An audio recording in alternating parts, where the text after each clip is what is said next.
To get started, I'm going to stop talking, and we're going to hear from our first poet tonight, who is S.G. Huerta. Hi, I'm so excited to be here. A little nervous to go first, but so excited to read with all of y'all. I love open mouth, so yay. Yeah, so this first poem is appropriately called Sunday, and it's like a little glimpse into my typical Sunday routine. Yeah, Sunday. Even though I sometimes hate myself, I tell myself I am good at being trans. Nevada isn't too tear jerky, but I keep sobbing. Or maybe it's the vinyl spinning me back to high school when my dad was sometimes present, which is to say, alive, which is to say, mean, which is to say, I thought there had to be a bit more blood than that for it to be abuse.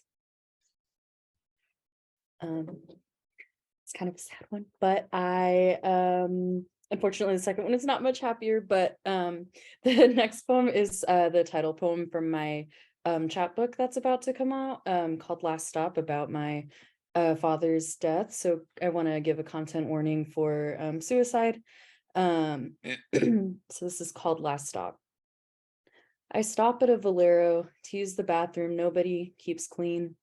There stands the funeral director in line ahead of me. This Valero, my dad's body's last stop before the veteran cemetery, sticky floors and cheap beer. Does he feel at home? Did he ever?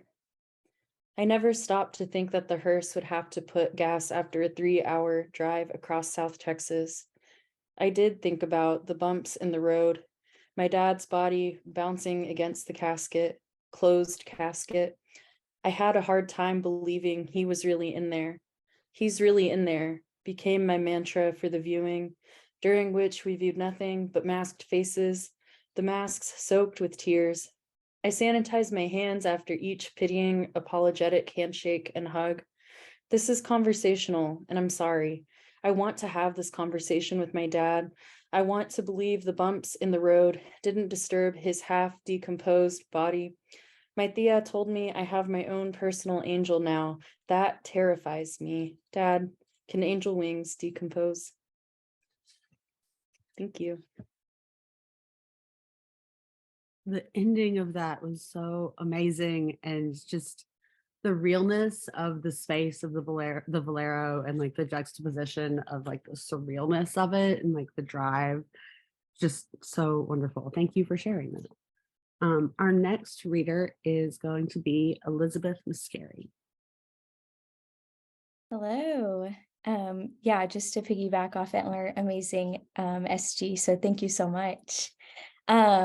Okay, I'm gonna start with a little prose poem titled after my favorite road in my hometown of Dallas, Texas.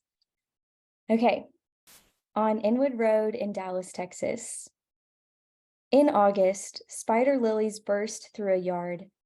Open-jawed bulbs, hot cherry, their long legs reaching for me. Once, not far from here, I danced a ballet variation in their color. Nights I rehearsed with my pomegranate tutus bleeding through the studio glass, shining into the abysmal parking lot in which, somewhere, my father watched in his car. Who noticed me, contorting like a doll on fire? Nights I hurled my tourgite over and over across the floor, throwing my legs higher behind me, as if my calves could reach the back of my head, flexing stiff feet until my muscles exhausted and surrendered my body mid-air, and until I fell, chest first, chin smacked, on the marley. Nights I spent falling with pinned vision. Act like it didn't happen, my ballet teacher would say. Nights my satin shoes bloomed with blood, red splotches blossoming across my sternum, my spine a jetted stem. In the yard, the spider lilies bow thin, in flimsy grass, as if the owners don't want them and are trying to choke them out. A sign reads, "Don't touch, poisonous." What are they reaching for if not for my touch? Nights, after bruising tired, my father would drive me home on this road beneath a mangled sky. I watched white limbs stretch through the sunroof, how they twisted blades trying to tear into more dark, following me as we shivered down the highway, where I asked myself, what would I do if I fell on stage, and decided I wouldn't. Okay, this second one is titled Starland, and it's my nickname for Texas. Ironically, there's no stars, at least where I'm from. So, little concrete poem. Okay, Starland. Don't I know it? I'm your cow-eyed daughter. You grew me in dry land. You held me like a choked bluebonnet. You plumped my hot lips tequila stung in front of a lime rind tongue. I learned to strut a gold-dripped hide, crescent like your perfumed moon. I bore you across my back. You fed me honky-tonk and rusty piano, and I sang for you like a wild killdeer. I was good for you. I rattled happy like chain-caught tumbleweed, thirsting for you like the coyotes staring at the vacant sky, half-mooning behind the fence. I heaved lime juice that bubbled and blistered on the fried soil. I ventured out, and I always returned to you. Hell, Lord knows I can't quit you. Years removed, I taste you. All that might could and y'all, loaded in my spit flying from my teeth. These days, I'm huddling toward the edge to quit you. I want to rename my origin. I want to exercise you with a whisper shout and clearer, white-bellied water. I'm afraid you'll find a way to sink deeper on my shoulders' dead weight, cracking my oak, brittle collarbones into forked trails. I can't bear it. Listen, I'm all broken melodies these days, no songs. You know as well as I do that I'm too afraid to do anything about it. And thank you very much. Thank you for reading both of these together. I think this is such a fascinating sort of interplay between them. And I applaud the second one, it's a concrete poem, just description of it. It's the poem's in the shape of Texas, which is masterful because I couldn't even think of how I would do that with like a state. So I just love that. Thank you for bringing these both. And again, you put it in the chat, but you are wonderful with S sounds and sounds in general. So just hearing all of the wonderful half mooning behind the fence. Oh, I heaved the lime juice that bubbled and blistered on the fried soil. These are all just wonderful. Thank you. Our next reader is Sebastian Paramo. Hi, thank you all for having me. Amazing readings already. So great to hear everyone so far. And I love all the Dallas connections. So I'm going to read some, I guess, Texas poems, you could say. One poem is from my forthcoming collection, and then the second poem is from a newer project that I'm working on.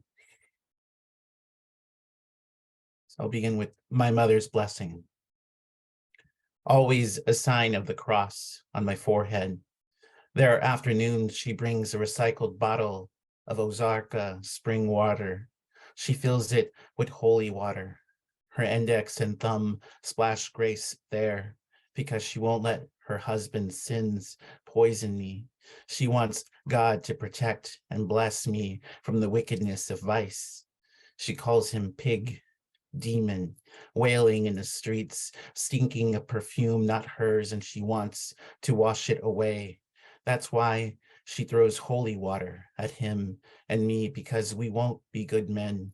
We won't be as good as the father who speaks for God with his sermon. And I always want to line up for the body and blood, but it's been years since my last confession, and I don't know where to begin, Mother. The Tejano finds a river. Big Bend in the morning, Marfa lights at dark. When the Tejano stares into space, searching for Tejanos, the Rio Grande is still gorged, and only beast of burden come to cross and bathe, and even then they're waiting for motherships. The Tejano dips his toes, wet mud, old flesh, before cities, meteors bombarded the earth. Millions of years ago in Yucatan, an asteroid changed everything. Before rivers turned to mountains, into cliffs, I was a fish swimming upstream into nothing. What does the sand remember? When salt becomes a speck, when a grain forgets it was a boulder, when I am many atoms of history breathing. Yesterday in Amarillo, I came where sun meets mountain, like a lover waking up. The air was whispering sea and body and wouldn't stop. There was no end. I became a speck, a fossilized fish, a cliffside, something persisting, and the world isn't done. And I'm not finished either until my tongue tastes the river emptying into a gulf. What a great, like, just all the endings tonight have been so spectacular, but that like ending with a gulf is like, I have a big like Gulf Shores connection, and like Gulf of Mexico is feels very home, and like that idea of the river opening up into this other space, and like there's so much of like trying to find a place in both of those poems. I think they both went really well together, and like trying to find like mother and home and evolving in self and space just was so good in that. Thank you for sharing those. um yeah, it's been years since my last confession. Like, what a line, what a great like moment of confession of self that poem builds up to, and then the ending on mother. Thank you. The next and last but not least poet of the night is Erin Pinkham. Hello, all. The first one, I will give content warning for violence and suicidal thoughts. And this first one, actually, Mag helped edit a bit, so very exciting. It also has, it also has some Texas or southern Arkansas roots to it. Very ruralness and family oriented, so I hope you all enjoy. All right. Dream Journal. 1. I was running from a rooster on Mimaw's farm. Then she grabbed it by the neck. Its body squirmed over me, blocking the sun. She marched to a tree stump, bird in one hand, axe in the other. Its head rolled through the weeds, stopping under the dogwood tree. The white flowers cast a shadow over its eyes, still blinking. The blood stained the tree stump for 2 springs, and I sat there the whole time, watching it seep. 2. My mother held a towel over my face and closed her eyes as she took a plastic cup with water and poured it over my head to wash. 3. On Father's weekends, my sister and I played Halo on the blow-up mattress in the living room of his apartment. We jumped from the couch onto the mattress over and over, and I wondered if the jump from his balcony would kill me. 4. My sister punched me in the throat. 5. I was in my father's study, lying on the wood floor, feet poking out behind his desk.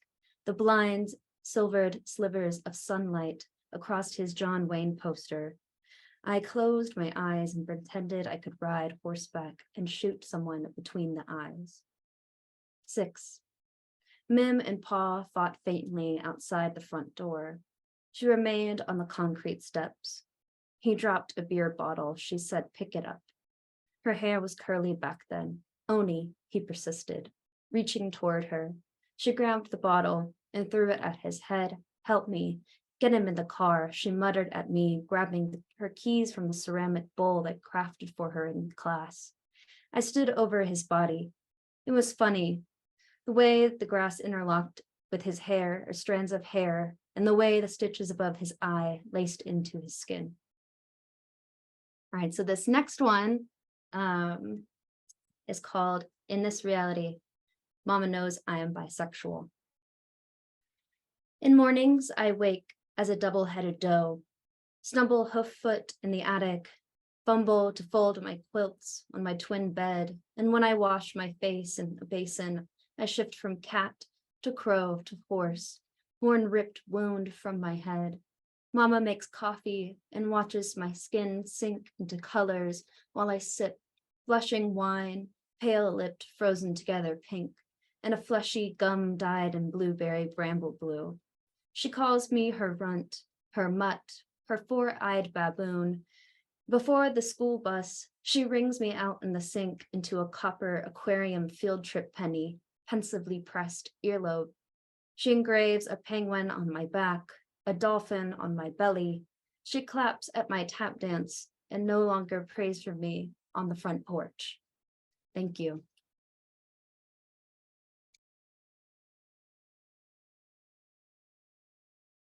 Pairing poems.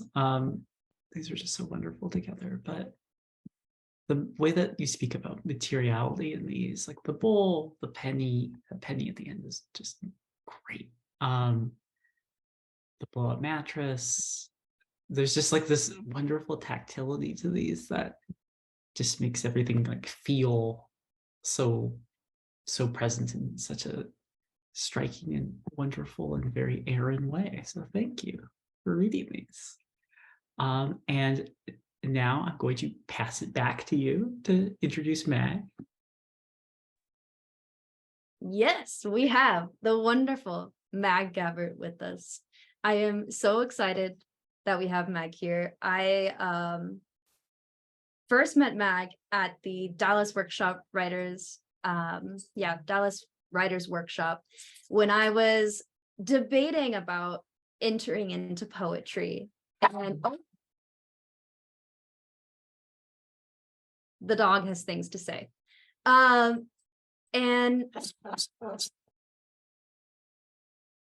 does someone want to take over? I'm so sorry. Yeah, I unfortunately did not take classes with Mag at the Dallas Writers Workshop, but Mag is amazing. And I will read the bio. Mag Gabbert is the author of the full-length collection Sex Suppression Animals from Mag Creek Press, books coming out next month, which was selected by Kathy Fagan as the winner of the 2021 Charles B. Wheeler Prize in Poetry. The chapbook, her chapbook, The Breakup, was selected by Kaveh Akbar as the winner of the 2022 Baltic Writing Residency's Chapbook Award, and the chapbook Minimal Poems from Cochrane Books 2020. She's the recipient of a 2021 Discovery Award from 92 NY's Utenberg Poetry Center, as well as fellowships from the Kenyon Review Writers Workshop, Idlewild Arts, and Poetry Roundtop. Her work can be found in the American Poetry Review, the Paris Review Daily, Copper Nickel, Guernica, the Missouri Review, and elsewhere. Mag has an MFA from UC Riverside and a PhD from Texas Tech. She lives in Dallas, Texas, and teaches at the Southern Methodist University. You can visit her website at maggabbert.com. Incredibly excited that Mag is here. Mag Gabbert. Thank you so much for that lovely intro. Thank you, Aaron, for your story and for putting that gremlin on the screen for me to see there. Love it. So yeah, I'm beaming in from downtown Dallas, and we do get some really loud cars sometimes. Hopefully they'll be at key moments if it does occur. So all of the poems I'm reading tonight are from this book, which technically comes out next month, but some folks have already received their copies, which is really exciting. This is an advanced reader's copy, so it has a little circle that kind of looks like won an award, but it didn't. Who knows, maybe someday it will. So these poems, the first one also has a Texas reference in it. And the poems that I chose, for whatever reason, I was talking to a friend recently, and we were commenting upon how some poets will kind of always read the same set of poems if they're within a season of events and things. And some will go off script and just try reading different pieces. And I've decided to try to be in the latter group. We'll see. So I don't often read all of these pieces. They have sort of a dark vibe, which is exciting. My dog is disturbed. Oh, there he goes. He's disturbed that I'm not paying attention to him. So this first poem is called America. America. What does it mean to be in love with Theodore Roosevelt? To lust for another man wearing loose-fitted khaki, hat folded and tilted at the brim, who owns a horse, unsurprisingly named Texas, talks about how much he loved shooting another man, and says he doubled up neatly as a jackrabbit, and whose own men said they would have gone to hell with him, knowing that I have also killed a few things, insects mostly, a squirrel once with my car at 16, later a field mouse and a possum while driving across Texas. Like Teddy, I have always eaten meat, though I can only stomach fishing. And even then I think of this sound, thrashing inside the red and white cooler, how it must feel.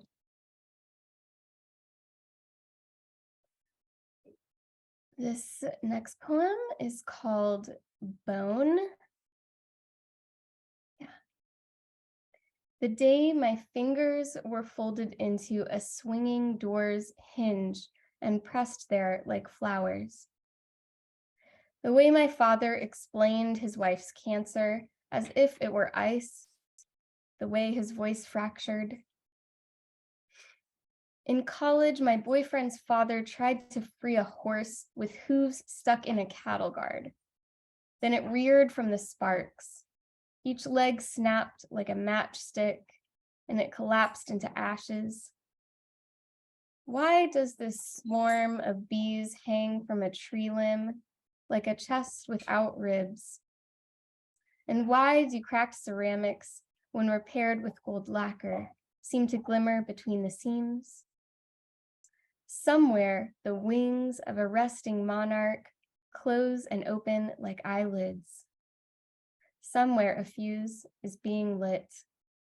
Somewhere, a snake slips outside of his skin as he slips his jaw open. I am going to mute myself for 1/2 second to tell my dog to be quiet, if you don't mind.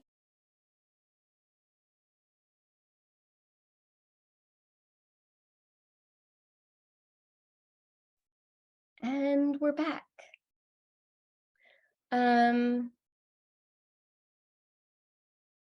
This next poem is one of the last poems that I wrote for this, that wound up in this collection.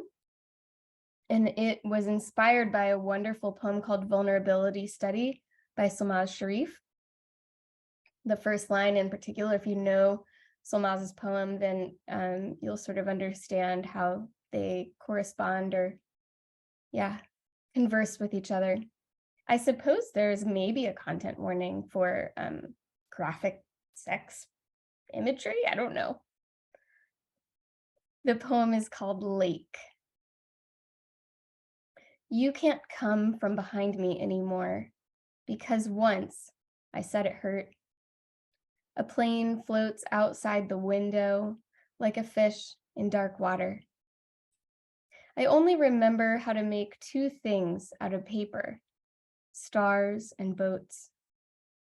Every morning, by the time we wake up, the day's already broken. When my grandmother had run out of language, I folded a handful of stars as a gift for her, and she just swallowed them.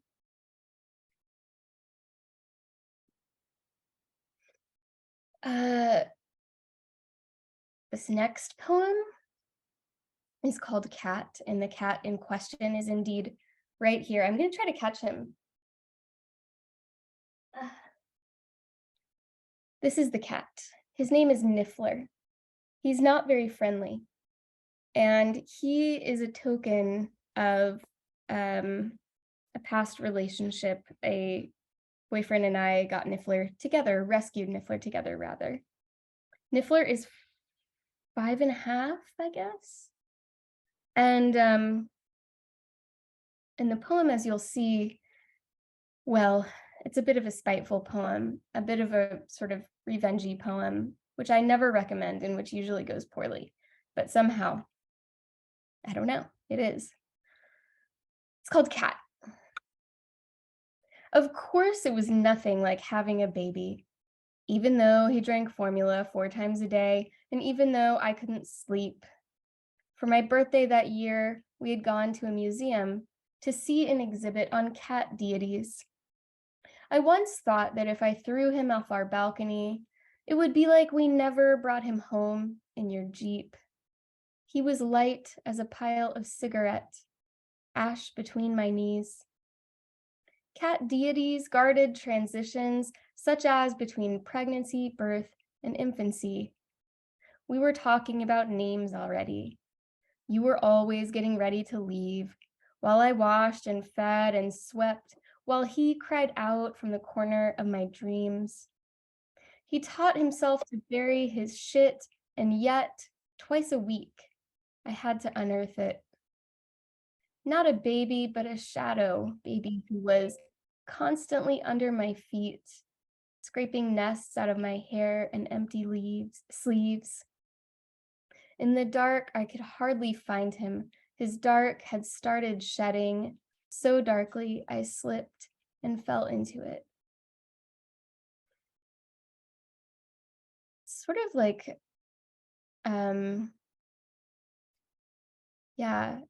postnatal depressive state that I was in. Niffler was, in fact, very small. He was like 3 weeks old and he did drink formula.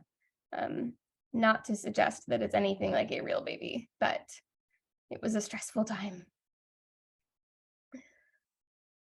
So this next poem, Ship, is one that I'm not sure if I've ever even read at a reading. I'm not sure. But I did just find out that it will be featured on Poetry Daily on March 1st, which is exciting. So cool that I happened to pick it. Ship. Maybe we find ships romantic because that word is both a noun and a verb. I once took a trip on a cruise with an Olympic-sized pool that floated flat above the sea. Then my grandmother and I took a ferry to the shore to look at gardens. Her blood sugar dipped low, and she forgot what to call the flowers or the city. We were in Oslo. She kept asking, "Are we doing the right thing?" Now her thoughts trail behind me like a wake. I keep on crossing. Other nouns that are verbs: sink, treat, wish. Maybe I want an out-of-body experience like hers. Beam, blossom, fathom, lure. Even when you and I fall asleep holding hands, I still drift away, I flotsam. I smell the stems, the floating leaves, a vase of my grandmother's, even though it sits empty. And you say it's okay to cut some things away from their body. I'm at the edge of a pier before morning, reeling and casting.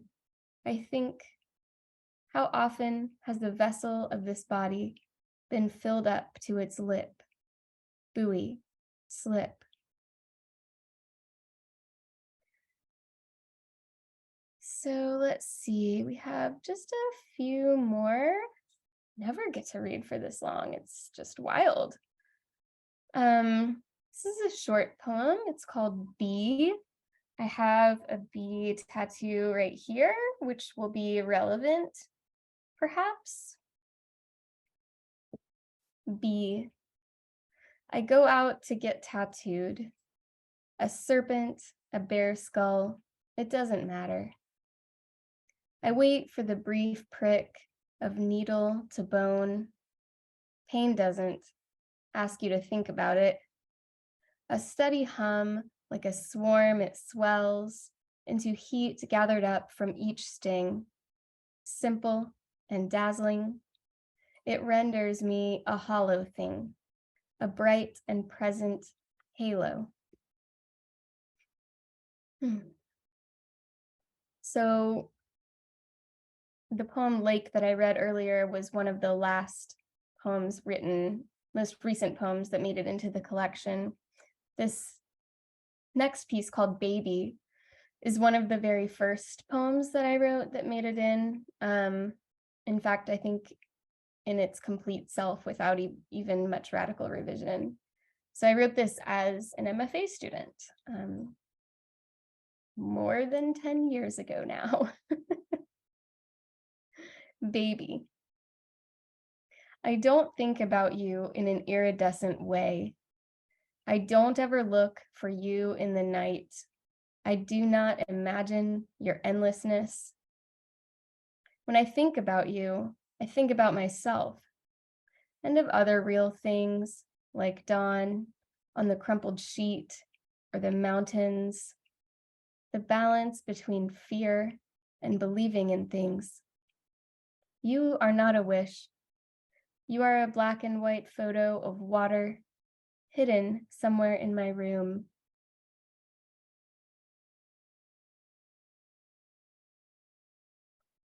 So the second to last, or if you will, the penultimate poem this evening is called Gum.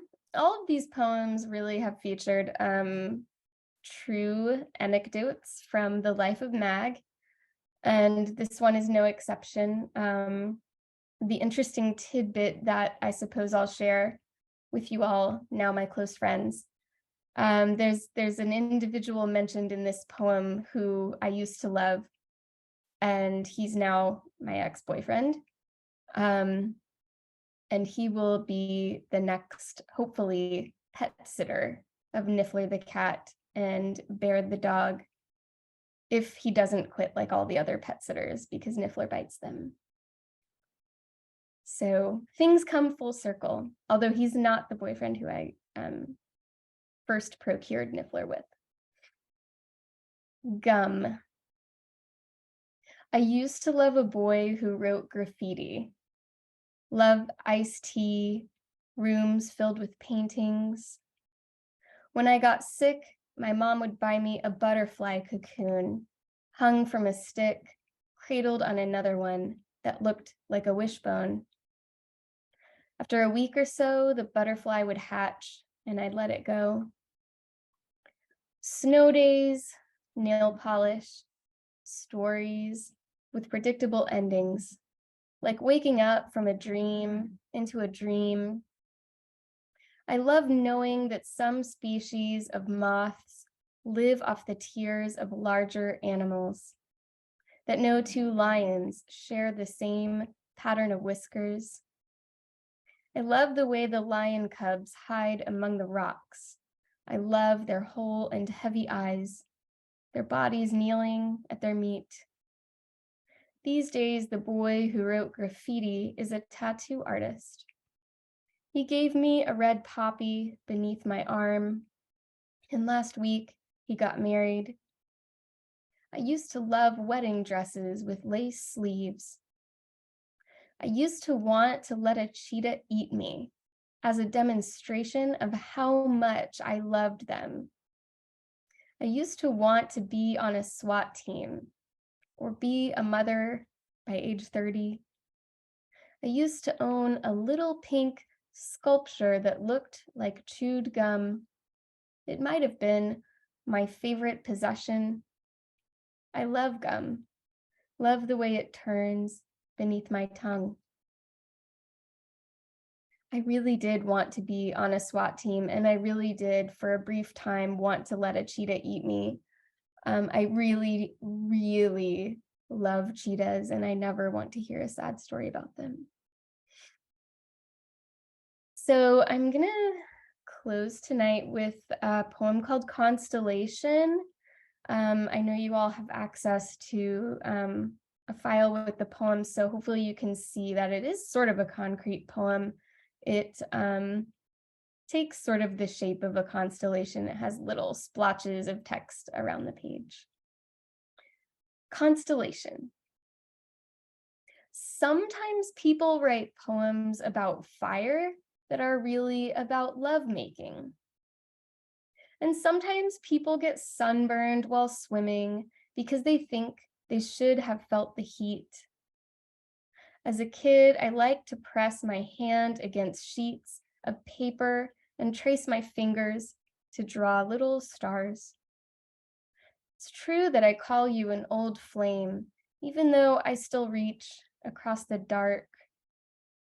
At night, when you turned on my street, I could see the lit trail of your cigarette sparks.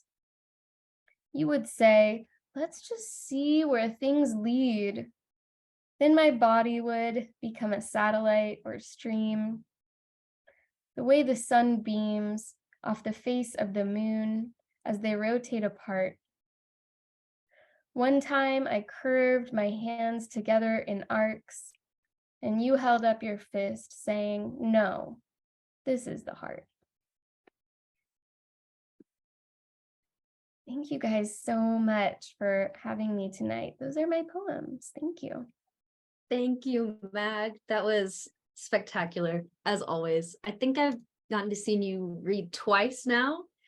Once in Philly, which was amazing, and now here. Thank you so much for being here. This was so lovely. I'm so excited about your collection too. It's gonna be so good. Wow, your play on just words and their meanings and like the simple phrases and line breaks, just like your precision as an artist is just inspiring. So yes, you're inspiring. Everyone, please go pre-order Mag's upcoming book. Yes, very exciting. I'll put the link in the chat once more. Thank you all to our opening readers, our text, thank you, and our CD. Thank you to our opening readers, the Texas gang. Thank you all for being here. I hope you guys enjoy Rihanna's performance. If it hasn't started already, I don't know. Anyways, CD, do you want to do closing remarks or anything? Readers, thank you, Mag, for sharing wonderful, wonderful poems. Love tattoo poems. So Thank you. I know, I want to multiple- write a tattoo poem now. There's a couple in here. Yeah, there we go. it. Oh, it's exciting. Cannot wait for this book to come out. too. Next month. Very excited. Pre-order it. And that is all from us. Thank you for coming. Hope to see you around and have a great rest of your Sunday. Thank you. Bye, friends. Bye. Bye, y'all. Thank you.